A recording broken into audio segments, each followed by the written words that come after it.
di Make Up and Chill episode pertama. Di episode kali ini kita akan ngebahas tentang apa, Cik? UMR, Upah Minimum Ramaso. Oh iya, sebelumnya harus dijelasin. Jadi Make Up and Chill itu adalah series, rencananya akan jadi series yang kami dandan makeup tapi sambil ngomong-ngomong gitu. sambil baca.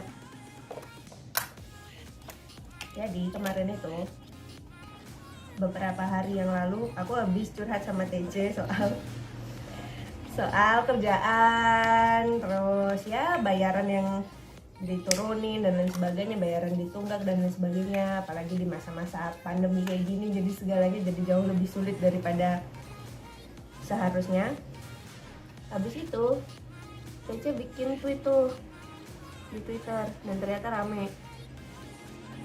Sialnya banyak orang yang nggak nonton sampai akhir. Kok nonton?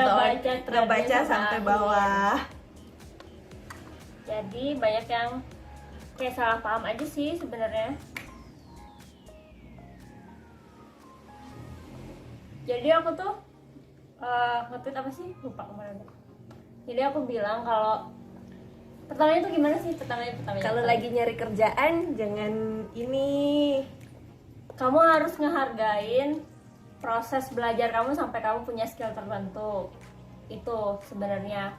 Terus kan banyak yang bilang kayak udah deh yang penting punya pengalaman dulu. Terus aku bilang kalau emang cuma cari pengalaman ya volunteer aja, nggak usah kerja as a labor, sebagai tenaga kerja gitu.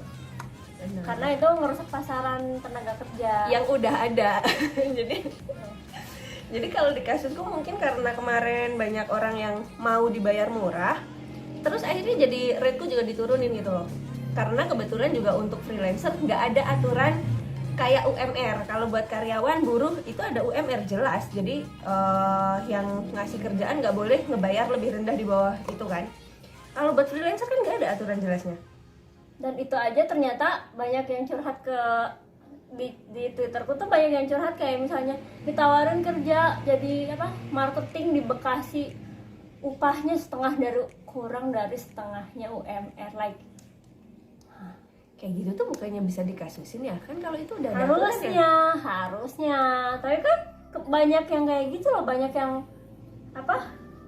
underpaid kayak gitu yang goes under the radar gitu, yang nggak kemudian nggak diperhatiin sama orang-orang gitu. Kayak maksudnya ya aku juga dari dulu misalnya ditawarin kerja tawaran pertamanya pasti di bawah UMR, tapi aku selalu nawar untuk ya UMR-nya segitu gitu. Waktu kerjaan pertamaku tuh aku ditawar berapa, ditawar 3 juta. Terus karena katanya 3 bulan pertama harus 75%, bayaranku cuma 75% karena dianggap percobaan. Terus aku bilang ya aku minta naik karena harus mencukupi kebutuhanku kan. Maksudnya aku waktu itu baru nyampe Jakarta dan Hidup sendiri. tahu sendiri lah ya Jakarta kayak apa gitu. Biaya kosku tuh kayak lebih dari 1/4 gajiku waktu itu. Untung aku anak burjo dan anak Indomie dan ya gampang. Tapi maksudnya aku masih bisa pulang ke Bandung, aku masih bisa nyimpen gitu. Dan di kantor juga ada kayak tabungan per bulan gitu. Mereka kayaknya tahu kalau kami ini anak-anak yang tidak tertib dalam mengelola keuangan, jadi ada semacam tabungan gitu. Nah tapi kan banyak yang hitungannya tuh nggak masuk di akal gitu. Kayak kalau misalnya cuma setengahnya dari UMR, maksudnya gimana kamu UMR itu kan kayak dia mencakup ya namanya juga minimum regional, berarti kan dia mencakup hal-hal yang kebutuhan dasar yang kayak ya basic groceries itu tiap bulannya di satu daerah tertentu. Itu udah dihitung dengan cermat gitu, komponen-komponen apa yang harus masuk ke dalamnya gitu, karena memang itu yang akan dipakai gitu. Tapi malah yang nggak ini kan, banyak yang yang nggak taat aturan itu gitu. Terus atau misalnya gini, aku tuh sebenarnya tuh malah jadi ada semacam apa herois dibikin heroisasi gitu kalau misalnya kamu nerima buruh murah, ya aku juga bisa hidup segitu. Dan itu misalnya akan kedengaran lagi ketika misalnya buruh pabrik demo untuk naikin UMR gitu.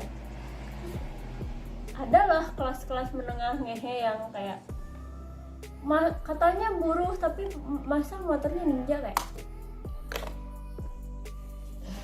ya mungkin dia bisa nabung, dia mungkin setiap hari makannya sama tempe gitu atau makan bubur,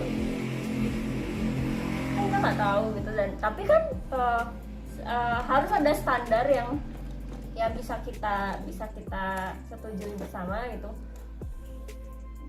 Kelayakan hidup kita tuh per bulannya kayak gimana gitu. Nah itu aja sekarang banyak yang ngelanggar. Terus standarnya itu minimal ya bisa buat mencukupi kebutuhan sendiri gitu. Kayak aku kemarin karena yang ini aku ngerasa udah bermasalah gitu. Pertama bayarannya ditunggak-tunggak, kedua rate-nya diturunin tanpa alasan yang jelas gitu kan.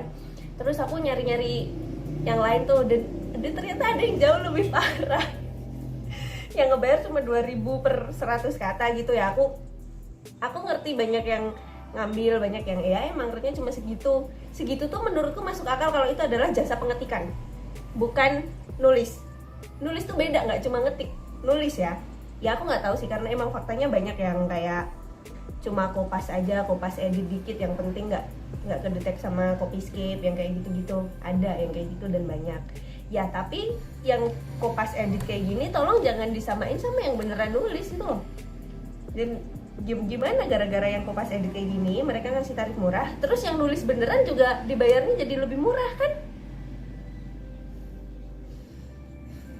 Ya maksudnya ya kalau misalnya memang kamu bisanya cuman kopas edit doang gitu, ya tahu diri aja, jangan kayak menyediakan jasa menulis lalu memberikan memurahkan upahnya gitu, karena itu benar-benar ngerusak orang-orang yang nulis beneran kan. Betul. Nah terus kayak apa ya, ini sekarang aja udah ada aturan UMR dan sebagainya, orang tuh udah mulai banyak perusahaan yang curang kan, kayak mereka yang ya udah biarin aja. Mulailah misalnya kayak buruh outsourcing kayak gitu nanti ada omnibus law cuy, meninggal aja kita semuanya. Jadi kalau misalnya dengan pengupahan sekarang kita cukup sakit kita nanti kita semua mati kelaparan cuy. Perasaan aku mana ini emang habis ini tuh perasaan Nggak masalah. harus bedak dulu apa gimana sih? Ya kalau kamu mau bedakan aja. Aku nggak mau bedakan, nggak apa-apa ya. Nggak apa-apa. Terus kemarin itu banyak yang bilang kayak wah kakaknya pasti privilege nih. Ya emangnya gimana kalau kepepet banget mau nyari kerjaan tapi yang ada cuma itu. Emangnya kalau nggak ngambil kakaknya mau bayarin hari-harinya. Ya masalahnya kalau dibayarnya murah banget lu bisa biayain hari-hari lu dari mana gitu loh. Itu pertanyaannya kayak oh my god, ketika bayarannya bahkan bener-bener nggak masuk akal, mau biayain hari-hari dari mana? Jangankan biayain hari-hari, nih ya, balik lagi ke yang 2.000 per 100 kata. Misalnya anggap aja artikel 500 kata, berarti 10.000 kan?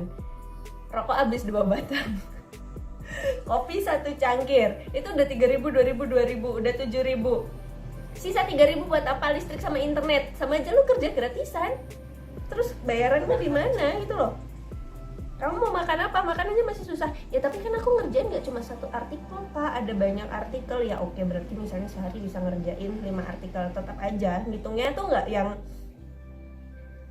hanya karena kamu oh ya udah yang penting dikit-dikit, yang penting kali banyak. Itu kamu namanya apa ya istilahnya? Bahkan itu sebenarnya perbudakan. Dan kamu nggak bisa kayak gitu, hanya mungkin karena kamu dengan duit segitu kamu masih bisa makan itu loh. Anggap aja misalnya masih kerja sama orang tua. Ya terus sekarang kalau yang ngekos, uang kos bulanan harga kosan di Bandung itu berapa? Coba dihitung. Masuk nggak masuk, hitung aja. Belum, makanya kalau misalnya di apa jadi buruh bulanan tuh ada UMR gitu, karena ada regionalnya ya. Kalau misalnya kamu freelance, kamu bisa di mana aja. Oke, emang kamu kerjanya WFH gitu, tapi kan nggak semua orang punya rumah cuy. Betul. Ada yang kontrak, ada yang ngekos, terus kayak sehari-hari tetap aja meskipun nggak ngantor, harga makanan di Jogja sama harga makanan di Jakarta tuh jauh Beda. banget. Itu nggak bisa disamain gitu. Jadi kayak ya aku sih nggak minta kita muluk-muluk yang kayak kita harus sampai benar-benar profesional dulu gimana, enggak, cuman kayak please gitu loh, masuk akal nggak kira-kira kalau duit segitu tuh. Terus banyak yang bilang, udahlah jangan manja, dikit-dikit ini, dikit-dikit itu, minta pemerintah menjamin ini, menjamin itu. Ya lu aja usaha sendiri, kenapa nggak buka lapangan pekerjaan sendiri? Men, maksudnya ini tuh tetap emang harus diperjuangkan gitu loh. Hanya karena anggap aja aku bisa hidup meskipun dengan harga murah, bukan berarti aku boleh seenak-enaknya pakai standarku itu buat ke semua orang. Dan ini aku bisa ngerusak standar orang lain itu loh, ngerti nggak sih? Ngerti nggak sih? Sampai ada yang ini kan, ada yang bagus banget kayak ngasih contohnya, dia kayak dia KKN apa gimana, dia ada yang jualan apa, kerupuk rambak apa, kerupuk rambak gitu, biasanya tuh 18.000 gitu, terus tiba-tiba ada yang nge-cut gitu 16.000. Akhirnya si yang 18.000 ini Nurunin harga juga? enggak, dia nggak nurunin harga, tapi dia nggak jualan ke pasar, dia jadi kayak semacam apa ya, kerupuk on demand gitu loh. Tapi untungnya dia kayak punya peternakan atau apa. Nah kan kita nggak semuanya punya kayak gitu, punya cadangan kayak gitu. Kamu beternak apa, beternak lele di halaman rumahmu gitu. Mending kalau punya halaman rumah, mending kalau punya rumah. Tahu? Ya itu tetap harus diperjuangkan. Aku nggak bisa, misalnya anggap aja aku nggak masalah nih, ya udah sih aku sih nggak masalah ya, cuma dibayar 2.000-an aku bisa kok hidup dengan uang 2.000 misal. Aku nggak bisa pakai standarku itu ke semua orang, karena aku bisa jadi malah ngerusak yang harusnya harga orang lain. Ya misalnya temanku mungkin dia udah punya rate yang bagus, hanya gara-gara aku masuk dan aku bilang oh nggak apa-apa, bayar aku aja, aku mau kok dibayar 2.000. Terus akhirnya dia nggak dapat kerjaan karena kerjaannya dikasihin ke aku gitu loh. Biar dia bisa dapat kerjaan, akhirnya dia ngalah ikutan. Oh ya udah aku dibayar 2.000 nggak apa-apa daripada nggak makan. Itu lingkaran setan jadinya kayak gitu, nggak bisa.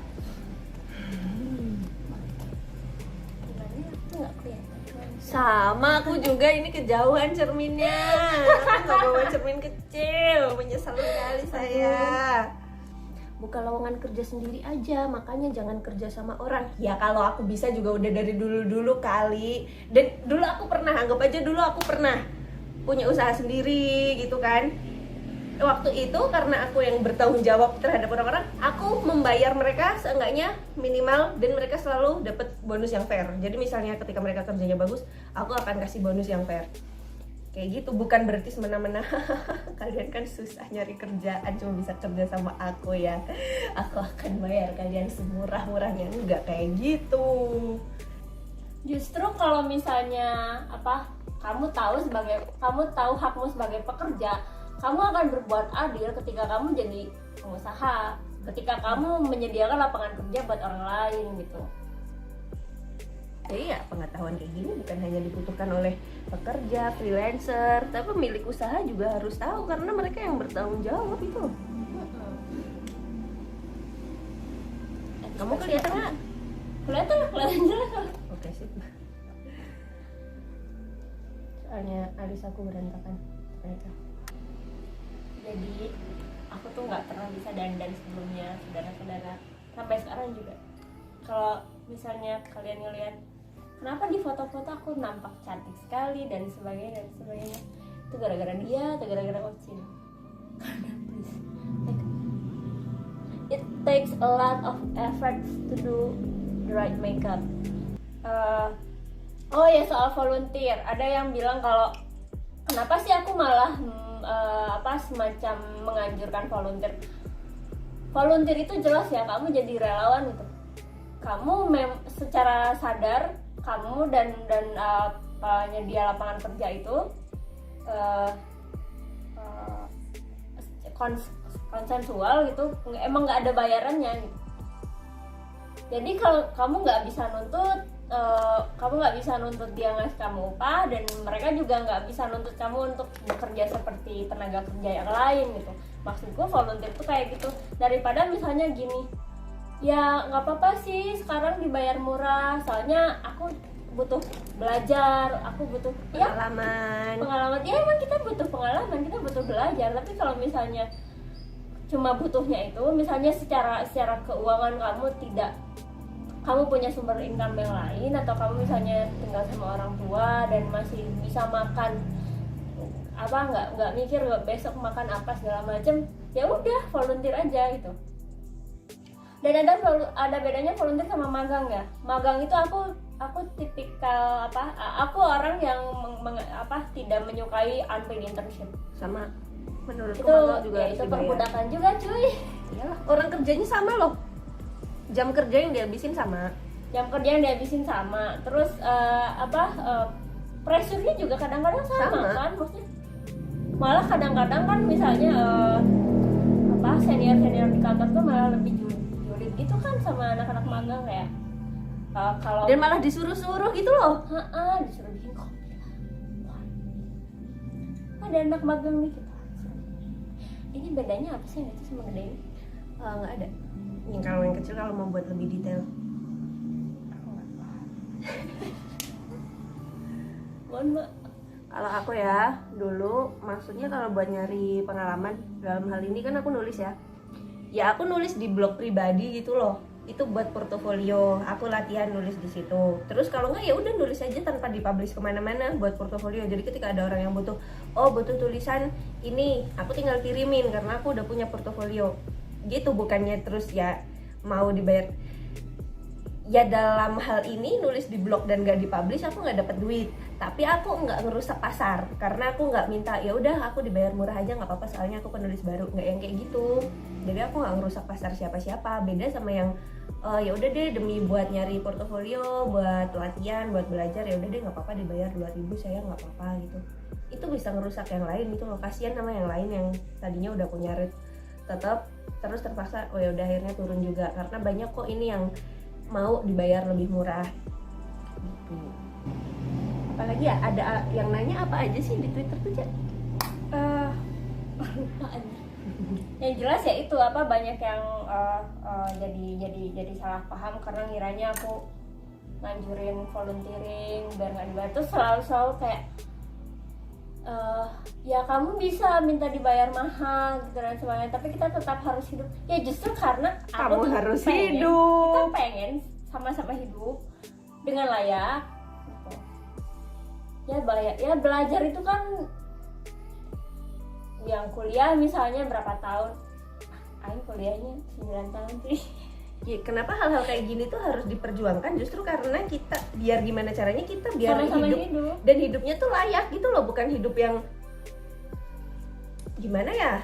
Ya aku sendiri ngerasain kok rasanya nggak punya duit makan cuma Indomie gitu loh. Aku ngerasain ya gimana kamu bakal punya hidup yang berkualitas ketika buat ngebiayain biaya hidup sehari-hari yang cuma sesederhana makan aja kamu susah gitu loh.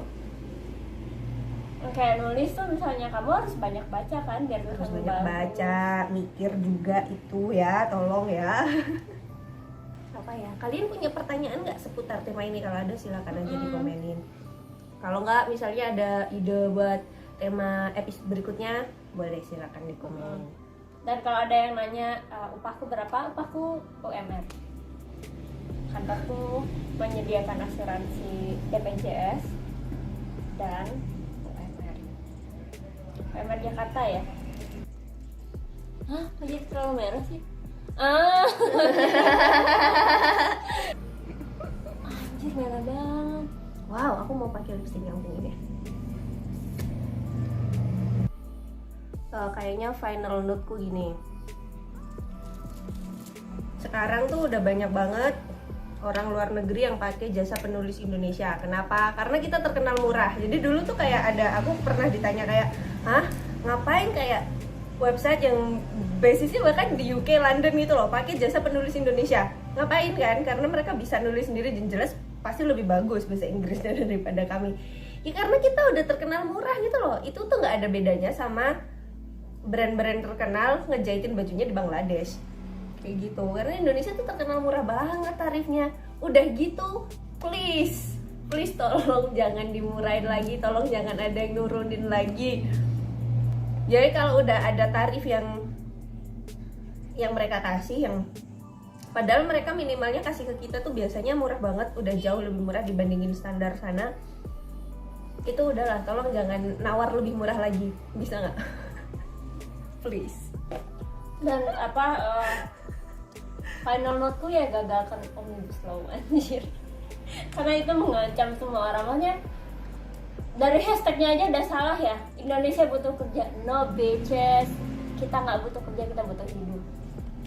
Buat apa kerja kalau nggak bisa hidup? Bisa hidup layak ya, catatan layak ya. Kalau cuma hidup doang ya kayaknya masih bisa. Iya emangnya kita kecoa cuy, bisa nggak makan berhari-hari, dilepas kepalanya aja masih bisa hidup. Kan kita bukan kecoa. Oke, kita dandannya udah selesai, terus juga udah puas lah ngomong-ngomongin ini semua. Aku cuma takutnya kalau ada yang belum kita sampaikan sih. Apa ya? Misalnya masih ada pertanyaan, silakan kalian tanyain aja. Thank you so much udah nyimak video kali ini. Kita ketemu lagi di episode berikutnya. Bye bye.